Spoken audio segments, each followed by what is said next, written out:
লক্ষ্মীপুরের রায়পুরে সাংবাদিক নির্যাতন প্রতিরোধ সেল বাংলাদেশের উপজেলা শাখার পরিচিতি সভা এবং শপথ অনুষ্ঠান সম্পন্ন হয়েছে। মঙ্গলবার সন্ধ্যায় রায়পুরের একটি রেস্টুরেন্টে আয়োজিত এই সভায় পেশাগত দায়িত্ব পালনে সাংবাদিকদের নিরাপত্তার বিষয়টি গুরুত্বের সাথে তুলে ধরা হয়। অনুষ্ঠানে প্রধান অতিথি এবং স্থানীয় বিশিষ্ট ব্যক্তিবর্গ সাংবাদিকদের অধিকার রক্ষায় ঐক্যবদ্ধ হওয়ার আহ্বান জানান। হাসান আহমেদ ভুঁইয়ার প্রতিবেদনে থাকছে বিস্তারিত। সাংবাদিক নির্যাতন ও হয়রানি রোধের লক্ষ্যে লক্ষ্মীপুরের রায়পুরে এক বিশেষ পরিচিতি সভা এবং শপথ অনুষ্ঠানের আয়োজন করা হয়। সাংবাদিক নির্যাতন প্রতিরোধ সেল রায়পুর উপজেলা শাখার আয়োজনে আয়োজিত সভায় সভাপতিত্ব করেন সংগঠনটির উপজেলা সভাপতি আব্দুল্লাহ আল মামুন। অনুষ্ঠানটি সঞ্চালনা করেন সাধারণ সম্পাদক দেলার হোসেন পাটোয়ারি।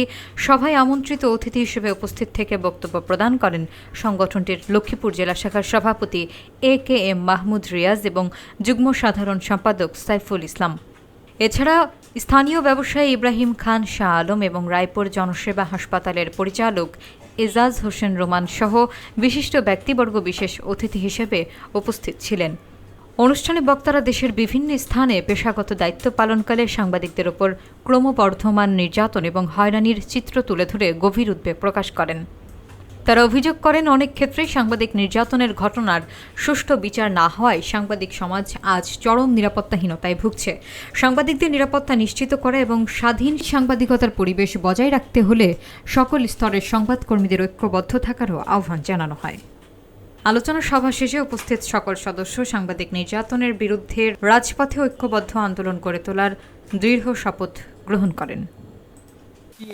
শপথ অনুষ্ঠানের বিষয়টা আমি একটু বলছি। সেটা হলো, আমাদের জেলা কমিটি কিন্তু সেন্ট্রাল থেকে আমাদের কাছে শপথ অনুষ্ঠান করাবে পরিচিতি সভায়, হ্যাঁ। আর উপজেলা পর্যায়ে আমাদের এই শপথ